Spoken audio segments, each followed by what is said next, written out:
Diane Cook, Queen of Stained Glass. And I'm with Details by Diane. That's why I have the honkin' crown on. I'm Queen of Stained Glass. You've probably seen my patterns and thought, oh no, I've done stained glass. I won't do that again with all the heavy leaded binding and the sewing and the gnashing of teeth and the needing to get on Dr. Phil. That isn't going to happen with mine. Mine are so easy to make. I'm going to give you a quick tutorial how to make them and you're going to go, duh, this is so easy, and you're going to become addicted. And I take no responsibility for addiction. I'm going to show you today how to make the iris.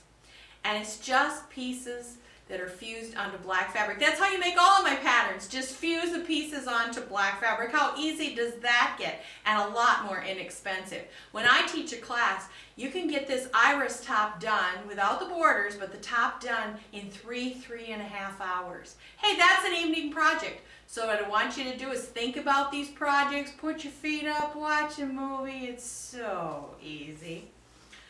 Now, I'm going to use a fusible. Now, there's two types of fusible. There's ultra hold regular, and that cannot be stitched down. That's what I use for my iris. There's also light, and then the pieces have to be stitched down. But in this instance, I figure, okay, the iris is an art piece. I'm not going to wash it, so I don't want to stitch it down. And that's what I'm going to teach you today. Now, if you have art pieces hanging in your house and your family's like wiping their noses on them and they have to be washed, well, maybe you better use the light heat and bond and stitch down the pieces so it can be washed, or have a lifestyle change before you make any more of my patterns. But hey, I trust you. You're going to be able to make these patterns. So what you get is you get a full-size tracing sheet.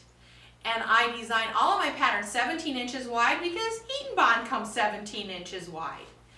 And so you get your pattern, you lay your heat and bond over the top, and you trace it with an ultra-fine Sharpie. With your feet up and a movie going, or listening to music, or listening to a book. You can't read and trace at the same time, but you can listen to a book. And you're going to trace all your pieces. Now, once your pieces are traced, I'm going to have you cut between the pieces. Now, I'm going to tell you why you need to do that.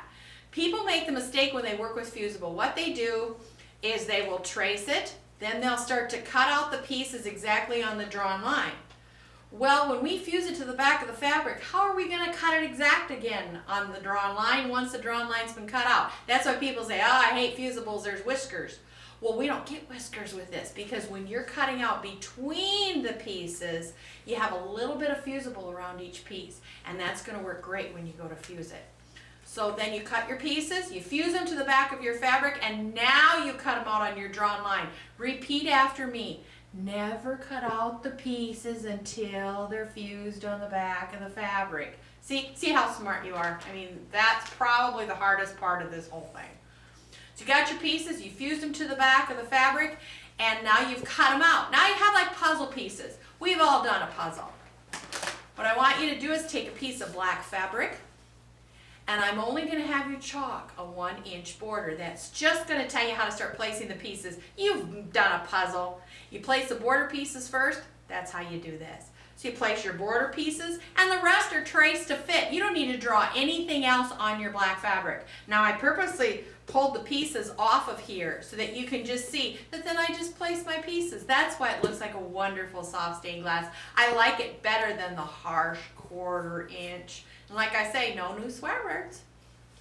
So once you get all of your pieces into place, I want you to fuse them down. Now when you fuse, don't put your iron on scorch. You're going to want your iron on a medium setting, and we're going to press to the count of 1004, 1000 or 1005. So you go 1001, 1002, 1003, 1004, 1005, 1001, 1002. It doesn't matter if it overlaps at all, okay?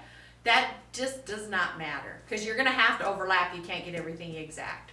So you've got it all fused down. You're so excited about yourself, but let's just say that you were placing the pieces and you let out this sigh. Life was hard on you today.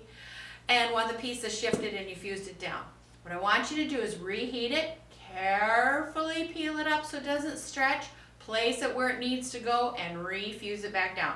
Now, you're going to notice in between the pieces, then you're going to say, but Diane, there's shiny stuff in between the pieces. All you need to do is take a piece of paper, set it there, Take the tip of your iron and run it along that edge. Shift the paper to a new spot, run it along that edge, and the paper will actually absorb the glue from the heat and bond. Now, just between you and me, I mean, I've never messed up because I'm queen of stained glass. I just thought, well, let's just say that somebody else messes up. I need to tell them how to clean up the mess. So that's how you make all my patterns. They're so easy and so fun, and you'll become addicted, and I don't take any responsibility for addiction. So that's how you make Details by Diane patterns. Visit my website at www.detailsbydiane.com, and I'm now making church banners, www.easychurchbanners.com. How much fun is this? Hope to hear from you soon. Thanks. Bye.